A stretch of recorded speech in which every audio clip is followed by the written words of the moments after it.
오늘 첫 질문으로 존경하는 홍정민 의원께서 수원 노숙소녀 사건과 관련돼서 저도 아침에 오늘 이 박준영 변호사 연수원 35 제 동기입니다. 글을 쓴 거를 한번 읽고 이 부분을 우리 홍정민 의원께서 지적을 안 해주신 것 같아서 한번 읽어보려고요.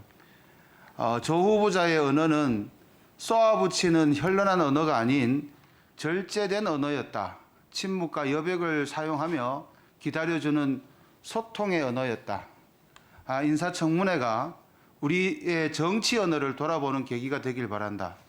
언어는 존재의 집이다.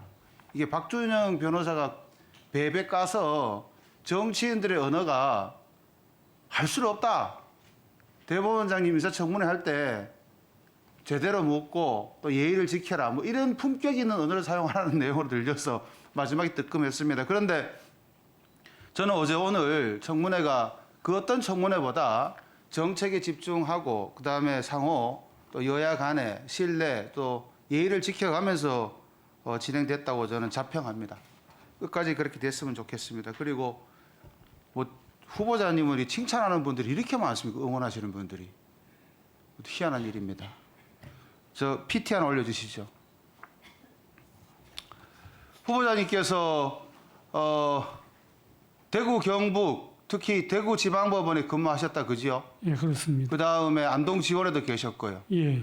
안동 지원의 사건이 저 봉화 이런 데서도 오지 않습니까? 예, 영주, 봉화, 또 합의 사건은 의성까지 다. 그렇지요.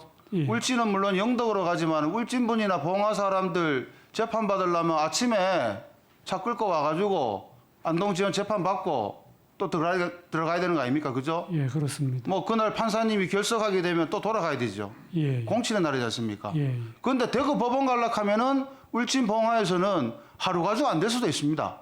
예전에는 그랬었습니다. 맞죠? 예, 예. 그런데 이걸 그냥 두고 있었다는 자체가 저는 이해가 되지 않습니다.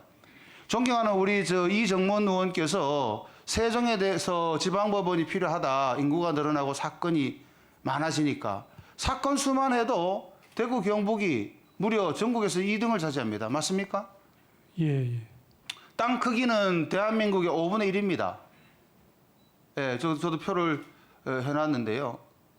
그 다음에 관할 면적도 단연 크고요. 23개 시군이고 대구 광역시까지 있으니까요.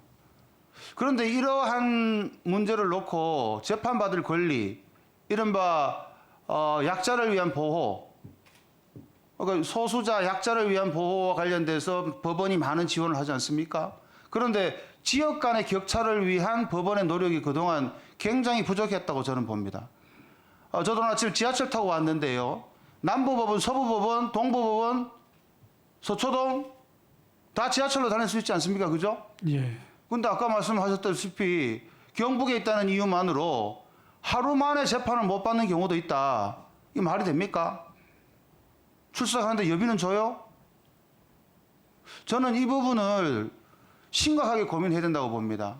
기술적으로 관할이 경북 전체를 맡기가 어렵다 하면은 경북 북부 안동 지원을 중심으로 해서 뺑 둘러가지고 한 10개 시군이 있는데 이 크기만 해도 충청북도 크기보다 더 커요. 이 부분에 대해서 재판받을 권리, 국민들이 법원에 접근할 수 있는 권리를 손쉽게 할 때가 되지 않았는가라는 생각을 가지고 있는데 대구에도 근무하셨고 안동에도 근무하셨기 때문에 한번 소견을 밝혀주십시오. 예, 저는 안동뿐만 아니고 예전부터 저는 개인적으로 왜 어느 외국에 가면 어느 뭐 법원 지원 이런 게 없습니다.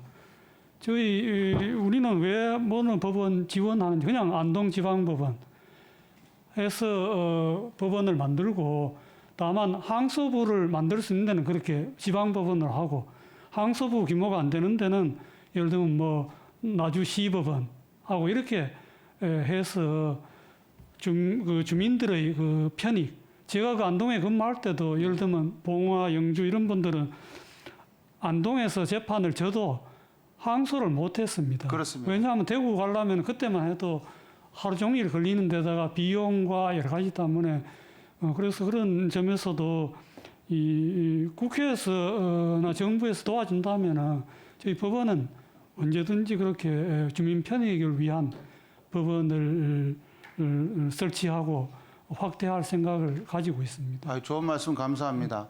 하루 정도로 가도 법원에 도착해가지고 한 5분 늦으면은 판사님 왜 늦게 왔냐 그러고 나는 그 늦게 온 사람은 재판 안 한다 이런 경우도 있습니다. 굉장히 사법행정이 왜 불신받느냐라는 부분까지도 연결될 수 있습니다. 많은 행정들이요 찾아가는 행정을 펼치고 있는 게 지금 대한민국 현실입니다. 그죠? 예. 뭐 입법 국회의원들 다 찾아가지 않습니까 주민들? 예. 안 그렇습니까? 예. 근데 사법부만 오기만 기다리고 아까 국회가 도와달라고 말씀하셨는데 그동안 10년 동안 뭐 양승태 대법원장 그 체제에서의 그 트라우마가 있어서 그런지 모르겠는데 사법행정만큼 느리고 소극적인 게 없어요. 법률의 해석과 관련돼서도 많은 의원님들께서 이렇게 지적하지 않습니까? 세상이 바뀌었는데 꼭 법대로만 판단해서 될 문제냐? 물론 제일 게으른 거는 국회 탓입니다. 기본적인 법률을 못 만들어 가지고 가는 국회 탓이 크지만은 저는 아울러서 사법도 적극적으로 나서야 된다. 법원이 필요한 곳에 적재적소 만들어야 되고 어제 본 의원이 말씀드렸습니다마는 특수법원과 관련돼서도 과감히 제언해서 국회가 입법을 할 수 있도록 그리고 그 전문성이 부족한 것은 정보를 줘가지고 함께 만들어가는 노력이 필요하지 않겠습니까? 예, 그렇습니다. 예를 들면은 지금 서울중앙법원만 해도 그 지하철에 내려서 여름에 그 변호사들이 땀을 흘리면서 그래 외국에 가면 그 법원 지하로에서 다 지하철이 연결돼서 바로 접근하게 되어 있습니다. 그게 뭐 예를 들면 혹시나 큰 사건 사고가 판결에 불만을 품은 분들이 뭐 문제를 일으킬까봐 뭐 지하로 못 들어오게 한다 뭐 그런 얘기도 있더라고요. 예, 정말 그다음 행정법원은 다 땡기지 않습니까? 예, 이 사법행정이 기다리는 행정이 아니고 적극적인 행정이 돼야 되고 뭐 익히 주지하시겠습니다만 특히 이 법원 소외 지역 뭐 요즘 말하는 이중 구조가 격차가 더 커진다 그러지 않습니까? 빈익빈 부익부 경북 북부 지역은 판사 구경하기 어렵습니다. 하나 더 시간을 주셨기 때문에 말씀드리면은 대법원장님 대법원의 전체 소관 중에 일부라고 저는 생각합니다. 이 무변촌이 북부지방 굉장히 많습니다. 알고 계십니까? 예, 그렇습니다. 안동에 그래도 늘어서 18명, 상주에 10명, 문경에 1명, 나머지 시군에 10개 시군에 변호사가 없습니다. 아까 저도 항소 못한다 그랬지 않습니까? 예. 이 지역은 변호사가 없어가지고 혼자 가는 경우가 많습니다. 되게 이제 그쪽은 법무사들이 이제 대신해서 역할을 대리권 없지 않습니까? 예. 어쨌든 이런 부분도 아울러 사법 소외 지역에 대해서 예, 알겠습니다.